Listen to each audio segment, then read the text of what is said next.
মানুষ যে বিয়ের পরও প্রেমে পড়ে সেটা আমি একমাত্র প্রমাণ। কারণ বিয়ের পরেও আমি একটা ছেলের প্রেমে পড়ছি।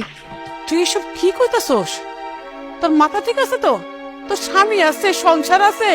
আরে মানুষজন জানলে কি করব? তোর তো সিসি করব। মা আমি জানি এগুলো যদি মানুষজন জানতে পারে তাহলে মানুষজন সিসি করবে, কিন্তু মা এই ছেলেটা আমার ভাল লাগতো। ছেলেটার সাথে আমি ফেসবুকে মেসেঞ্জারে কথা কই আমার না ছেলেটার লগে সম্পর্ক হয়ে গেছে। মা আমি ছেলেটার ছাড়া বাঁচবো না। ছেলেটার প্রতি আমি দুর্বল হয়ে গেছি। আমার স্বামী আমার লগে যতই ভালোভাবে কথা কোক, ওর কথা না আমার সহ্য হয় না। দিনের পর দিন খালি ওর লগে আমার ঝগড়া লাগে, কারণ ওটা তো আমার দেখলেই মেজাজ খারাপ হয়ে যায়। মা আমি যা করছি আমি ওই পোলার লেগে করছি। আমি ওই পোলারই বিয়ে করতে চাই।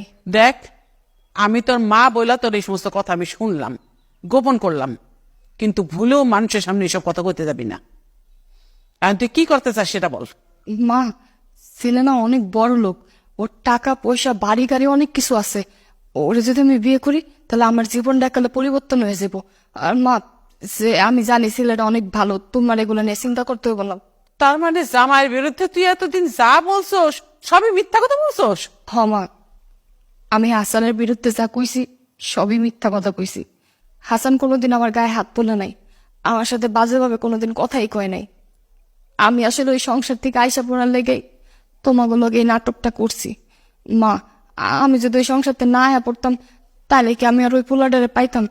মা তো তুমি রাগ করো না। আরে এমন নিরীহ নিষ্পাপ একটা ছেলেরে আমি কত বকাঝকা করছি, কত খারাপ ব্যবহার করছি তার সাথে, অথচ সব দোষ তোর।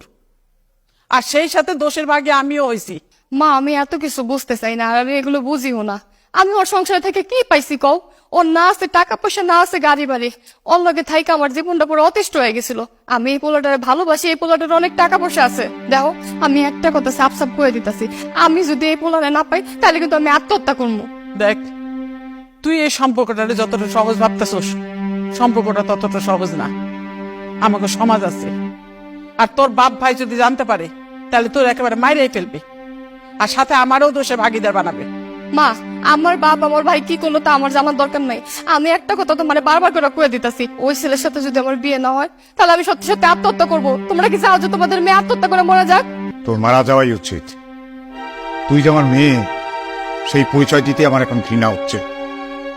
আরে তোর মতো মেরে নিজে হাতে যদি মেরে ফেলতে পারতাম তাহলে শান্তি পেতাম। তোর নিজের স্বামী একটা সহজ সরল ছেলে, তার বিরুদ্ধে তুই এত মিথ্যা কথা বলে আমাদের দুজনেই ভুল বুঝিয়েছিস। ছি ছি, তুই এত খারাপ। থাক, তুমি মাথা গরম করো না, মাথা ঠান্ডা করো। সন্তানরা তো একটু ভুল করেই, সেটা সমাধান তো আমাদেরকেই করতে হবে। চলো তুমি ঘরে চলো, চলো।